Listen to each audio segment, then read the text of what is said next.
최근에 주식시장이 반등하고 있습니다. 그리고 오늘 FOMC 회의라는 중요한 이벤트를 앞두고 있죠. 그런데 제가 오히려 떠올랐던 단어는 이 폭탄이라는 단어였거든요. 뭔가 폭탄 돌리기를 하는 것 같은 느낌이 든다라는 건데 왜 이런 생각을 했는지를 좀 말씀드리도록 하겠습니다. 향후 일정부터 정리를 해보면 오늘 저녁 FOMC 회의가 있고요. BOE 회의 이어서 있고요. 그리고 고용지표가 발표됩니다. 하루하루 매일 중요한 이벤트가 있다라고 볼 수 있겠죠. 그리고 다음 주에는 중간선거 그리고 CPI 연속으로 발표됩니다. 자, 오늘 시장 얘기하겠고요. 그리고 피봇, 그리고 왜 폭탄이라고 그래 또 무섭게 얘기해 보겠습니다. 시장은 어제 0.2%, 나스닥은 0.8% 하락했습니다.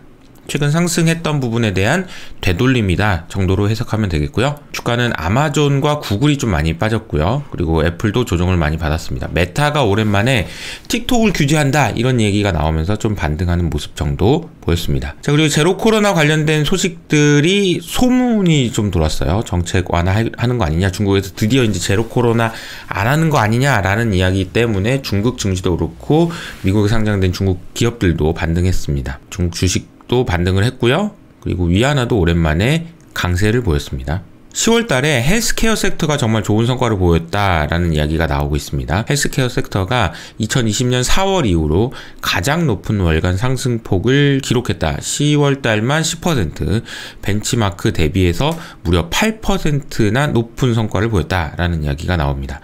헬스케어 지수가 그동안 뭐 별 재미없다가 10월 달에 굉장히 좋은 모습을 보였다. 그리고 어제 이제 우버의 실적이 발표됐는데요. 우버의 실적은 매출은 상회를 했지만 순이익은 적자폭이 확대되면서 예상을 하회하는 모습을 보였습니다. 그럼에도 불구하고 우버의 CEO가 4분기 실적에 대한 자신감을 표명하면서 주가는 12% 반등을 했습니다. 미국 국채 2년물과 10년물 금리 흐름을 보면요. 2년물 금리 5bp 상승했고요. 10년물 금리도 하락하지 못하고 4% 수준을 유지하고 있습니다. 장단기 금리차부터 시작해가지고 진짜 얘가 얘보다 낮아, 얘가 내보다 낮아, 진짜 뭐가 많잖아요. 뭐가 이렇게 많아?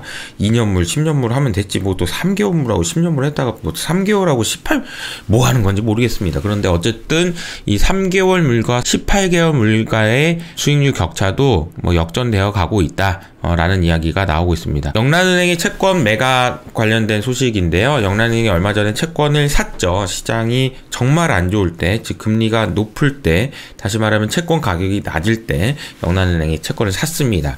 그리고 영란은행이 계획대로 QT를 하겠다.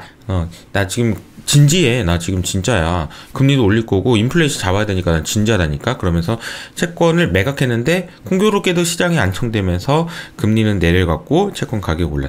바이로 셀 하인가요? 어쨌든 영란은행의 채권 매입이 시작됐습니다. 달러 인덱스는 지금 110을 하회한 이후로 계속해서 지금 반등하고 있는 상황이고요. 유로화도 하락하고 있습니다. 엔화도 지금 스물스물 또 올라가는데요. 이거 개입한 지 며칠이나 됐다고 벌써부터 지금 고개를 들고 있나요? 자, 원자재 가격은 지금 88불 수준에서 보합이고요. 유럽의 천연가스는 정말 드라마틱합니다. FOMC 회의를 하루 앞두고 이야기를 하는 FOMC 이야기입니다.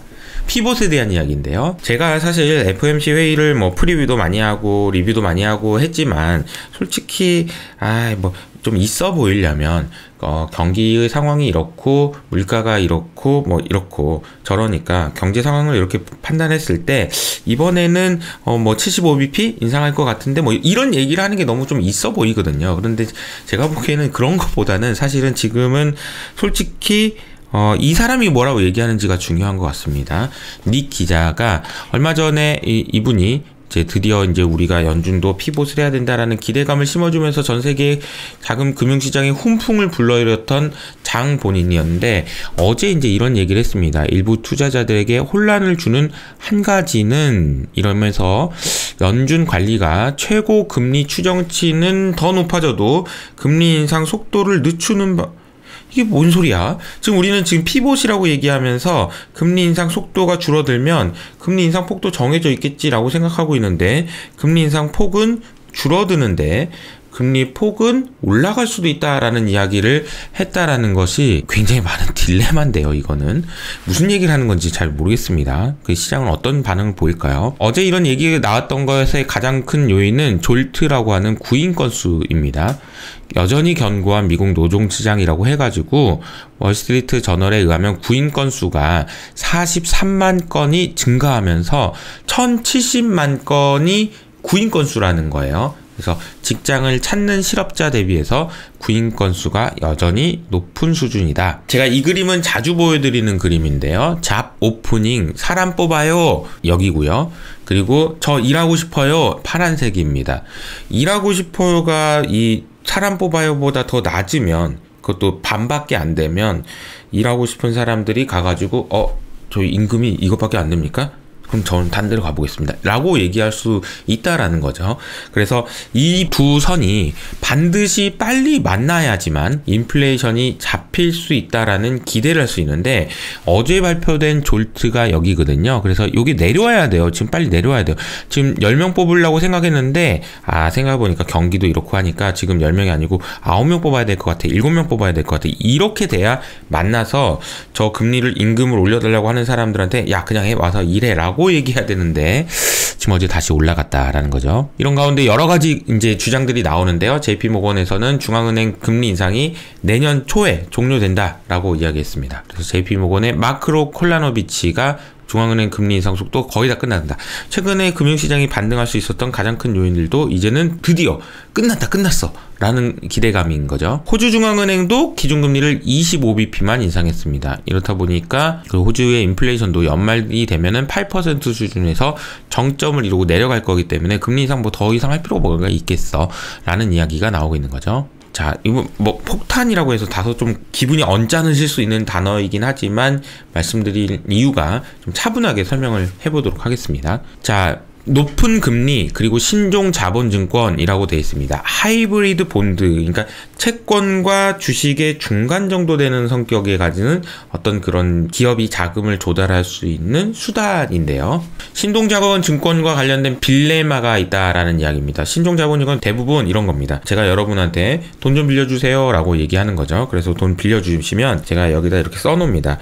이거는 제가 원금은 제가 못 갚아요. 영구적으로 못 갚습니다. 영구채. 그런데 금리는 이렇게 줄게요 라고 써놓은 겁니다. 만기가 없는 채권인데, 근데 대신에 그래도 만기가 없다고 하면 좀 그러니까 5년 있다가 원금을 제가 상환할 수 있는 콜옵션을 가지고 있다라고 얘기를 해 놓습니다. 그러면 투자를 하는 입장에서는 영구채이긴 하지만 5년 있다 돌려받을 수 있을 거라고 생각하고 빌려주는 그런 상황입니다. 이걸 이제 신종자본증권의 일부인데요. 이런 경우도 보시죠. 나털이라는 회사가 지금 채권을 발행을 했어요. 제가 말한 것처럼. 그런데 이제 100 정도 수준에서 거래가 되다가 이게 야 잠깐만 제 콜 옵션 항상 안 하려나 보다, 계속 쓰려고 하는 것 같은데 라는 생각이 들면서 가격이 급락했다가 이 회사가 아니에요, 콜 해줄게요, 원금 갚아줄게요 라고 하면서 다시 100으로 올라가는 그런 모습 보였고요. 다른 회사들 보니까 어라운드 타운이라는 회사는 이제 아니요 못 갚을 것 같아요. 우리가 지금 5년 있다가 내가 콜 행사할 수도 있다라고 얘기를 써놓긴 했지만 이거는 못할 수 있는 거 아닌가 라고 하면서 이제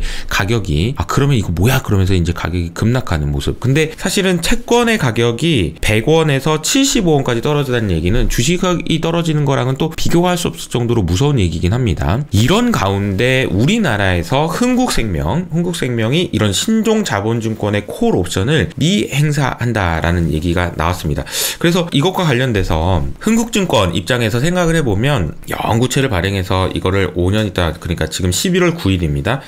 다시 돌려주고 다시 이렇게 해야 되는데, 이 돈을 돌려줄 돈이 지금 5억 달러면 우리 돈으로 지금 현재 환율 기준으로 한 7천억 정도 되는데, 이 돈을 돌려줘야 되니까 이 돈을 빌려야 되는데 빌리는 그런 금융시장 환경이 너무 안 좋다 보니까 미안한데 잠깐만요 라고 얘기를 한 상황이라는 거죠. 그런데 우리나라에서 이렇게 영구채가 됐든 이렇게 콜옵션을 행사를 안 하는 경우는 2009년에 우리은행 이후로는 처음 있는 일입니다. 그래서 황놀부의 해외 채권 블로그라는 곳에 가보면 이런 내용이 나와 있어요. 아까 보여드렸던 것과 비슷하게 흥국증권이 발행한 채권의 가격이 여기서 야 콜옵션 행사한대더라 라면서 100까지 올라갔다가 다시 70까지 하락하고 살려는 사람은 50에서 살려고 한다. 호가가 이렇게 많이 벌어졌다라는 거죠. 제가 늘 말씀드리는 것처럼 주식은 유동성이 있기 때문에 괜찮지만 이런 채권이나 비유동성 자산이나 뭐 하이브리드니 뭐니 이런 것들은 위험하다라고 말씀을 드리고 있습니다. 그런데 연준의 피복 기대감이 커지면서 반대로 하이힐드 이런 하이 위험한 채권에 대한 ETF에 대한 수요들은 오히려 늘어나고 있습니다. 그래서 최근에 하이힐드 채권 ETF에 2007년 이후로 하루 최대 유입이 되었다라는 이야기도 나와요. 그래서 지금 늘 이렇게 되다가 좀 보세요. 엄청나게 많은 돈이 하이힐드 채권으로 들어오고 있다라는 거죠. 이걸 왜 사는 걸까요? 자, 물론 기대할 수 있는 부분들이 있습니다. 왜냐하면 금리가 굉장히 높아요. 그래서 7%, 8%의 금리를 주는데, 자, 나중에 시장이 진정되고 나면 이 금리도 낮아지고 그러면 채권의 가격도 올라갈 테니 이거는 이것도 먹고 이것도 먹을 수 있는 아주 좋은 수단 아니냐라고 생각하시고 들이 많이 들어오는 것 같은데, 개인적으로는 조금 이른감이 없지 않아 있어 보입니다. 그리고 회사채가 전자거래가 되면서 유동성도 향상됐다라는 이야기가 나와요. 그래서 이런 채권들에 대해서 더 많은 일반 투자자들이 투자를 많이 하는 것이 이렇게 시장의 리스크를 흩어뿌리게 만드는 그런 효과가 있을 수 있다라는 이야기가 나올 수 있는 거죠. 그리고 미국의 대형 은행들은 동시에 어제 나온 뉴스인데요, 고위험 채권, 정크본드 이런 것들을 다시 판매하기 시작했다라는 이야기가 나옵니다. 시장이 조금 이제 분위기가 좋아지고 정크본드 같은 것도 살려는 사람들이 생기니까 그새 또 그럼 난 팔아야겠다, 빨리 팔아야지, 이런 이야기들이 나오고 있다라는 거죠. 그래서 채권 시장이 안정되니까 미국 대형은행들이 판매를 재개했다라는 소식이 전해집니다. 그런데 동남아시아 하이힐드 회사채는 2020년 이후로 월간 기준으로는 최대 하락폭을 기록했다라는 소식도 전해지죠. 제가 왜 폭탄이라는 자극적인 단어를 썼는지 이해되시죠?